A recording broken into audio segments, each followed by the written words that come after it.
एक को स्वामी सत साहिब जी बोले सदगुरुदेव भगवान की जय। ब्रह्म सत्यम जगत मिथ्यम। सत्य क्या है? ब्रह्म निर्गुण निराकार अल्पनीय है, जो अनंत है, जिसकी कोई सीमा नहीं है, जिसका विस्तार बहुत बड़ा है, जो हमारी मन बुद्धि से बहुत दूर है। अब इन दो आंखों से हम संसार को देखते हैं और संसार मिथ्या है। अब मिथ्या क्यों है? हमने तो जन्म यही लिया है। वह कौन सी आईस है, कौन सा नेत्र है जिसे हम सत्य को जाने, और सत्य को कैसे जाने? हम कृष्ण के पास गए तो वो कहते हैं सत्य को कोई भेद नहीं सकता, सत्य को कोई मार नहीं सकता, वो निर्गुण है, अजर है, अविनाशी है, निराकार है, अनंत है, उसकी कोई सीमा बंधन नहीं है। शंकराचार्य जी के पास जाओगे तो क्या कहेंगे? पानी उसको गला नहीं सकता, आंख उसको जला नहीं सकती, निर्गुण निराकार मन बुद्धि से परे है। अब हम तुलसीदास साहिब जी के पास जाएंगे तो वो क्या कहेंगे? वो भी उसी रमते राम की तरफ इशारा करते हैं। और हम सदगुरु कबीर साहिब के पास जाएंगे तो वो क्या कहेंगे? एक राम दशरथ का बेटा, एक राम गट गट में बैठा, एक राम का सकल पसारा, एक राम इनसे भी न्यारा। अब कबीर साहिब ने क्या इशारा किया? चौथे राम की तरफ इशारा किया, जो रमता राम है, निर्गुण है, निराकार है।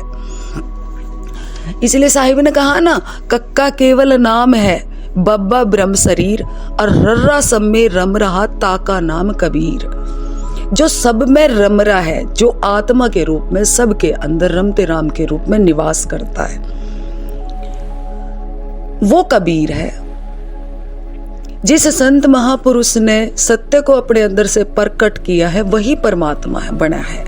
इसीलिए तो हम संत महापुरुषों की पूजा करते हैं, क्योंकि उन्होंने उस उपलब्धि को प्राप्त किया है। हम गुरु नानक देव साहिब के पास जाएंगे तो वो क्या कहेंगे? एक ओमकार ही सत्य है, एक ओंकार निराकार निर्गुण सत्य पुरुष अविनाशी।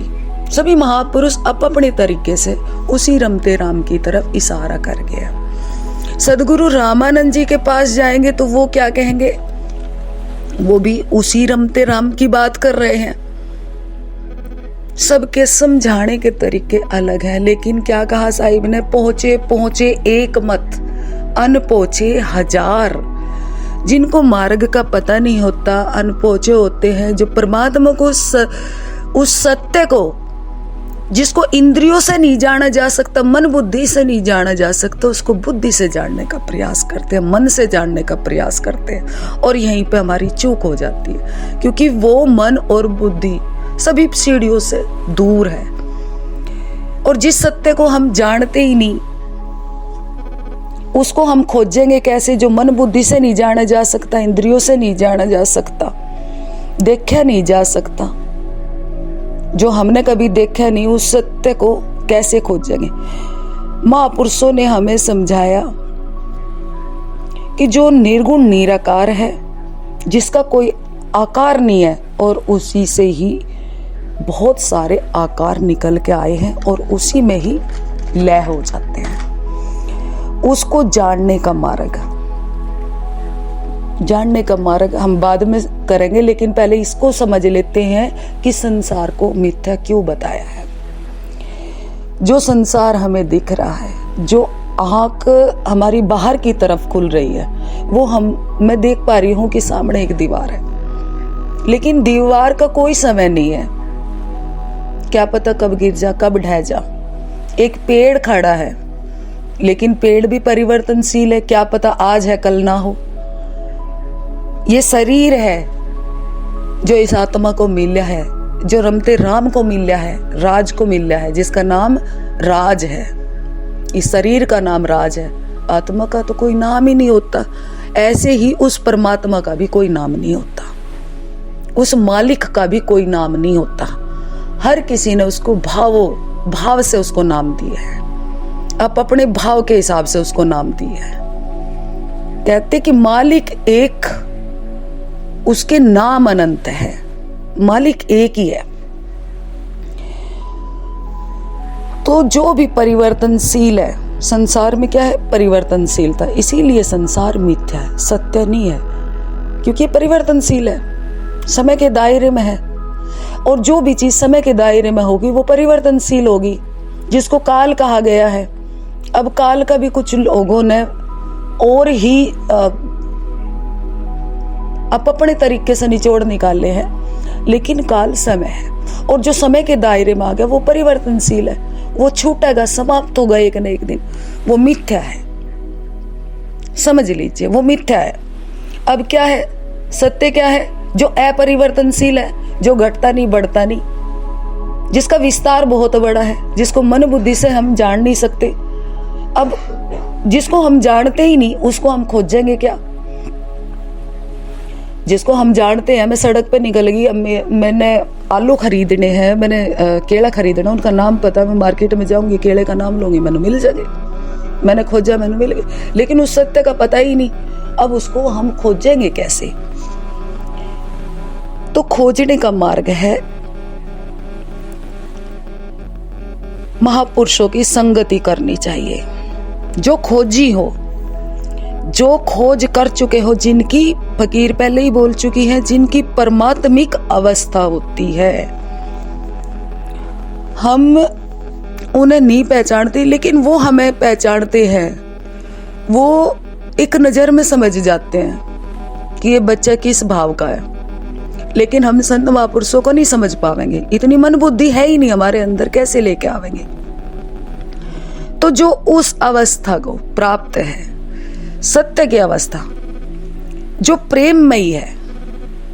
अब प्रेम ये नहीं है जो आप लोग समझते हो, मोह माया प्रेम नहीं है, जिसमें कोई आसक्ति ना हो, प्रेम नहीं है। जो भी बंधा हुआ है वह प्रेम नहीं है, स्वामी भाव प्रेम नहीं है, क्योंकि ये सब बंधे हुए हैं। प्रेम सत्य ही है, नेति नेति इसी को कहा गया है। प्रेम का विस्तार बहुत बड़ा है, प्रेम ही सत्य है, सत्य ही प्रेम है।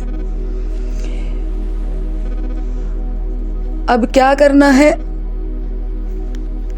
महापुरुषों की संगति करके इस प्रेम को जगाए, अंदर से, बाहर से नहीं, अंदर से। हम घटकी करने की बात कर रहे हैं, हम सत्य की बात कर रहे हैं, सत्य को खोजने की। अभी आपको सत्य की खोज करनी है, तो खोज करने के लिए क्या करना पड़ेगा?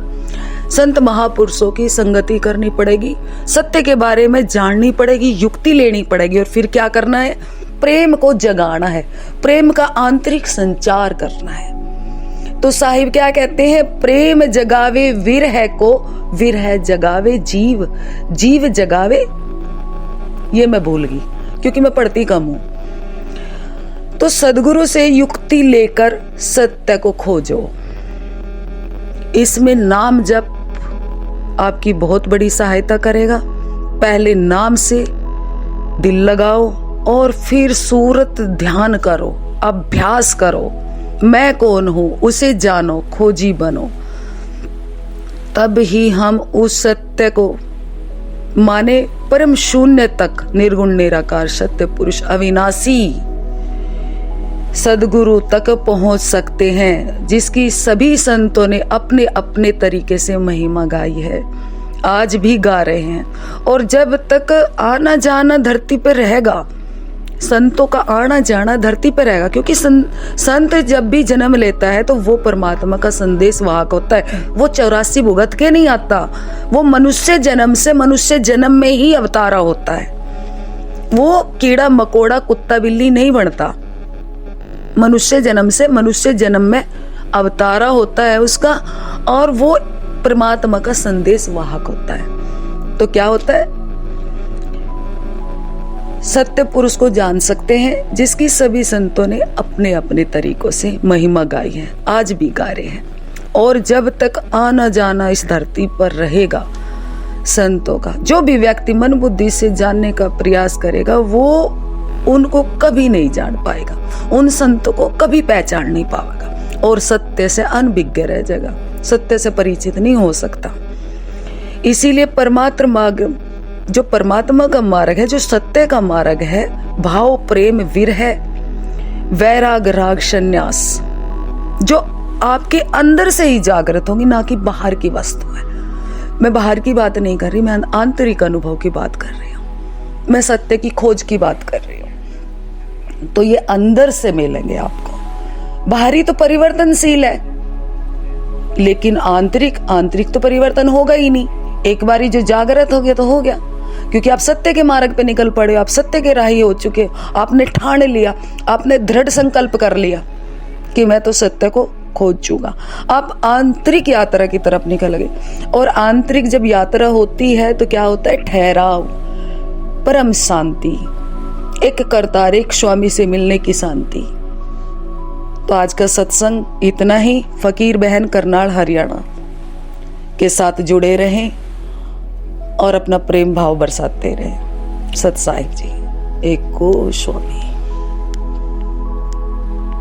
एको स्वामी। आप सबका दिन मंगलमय हो।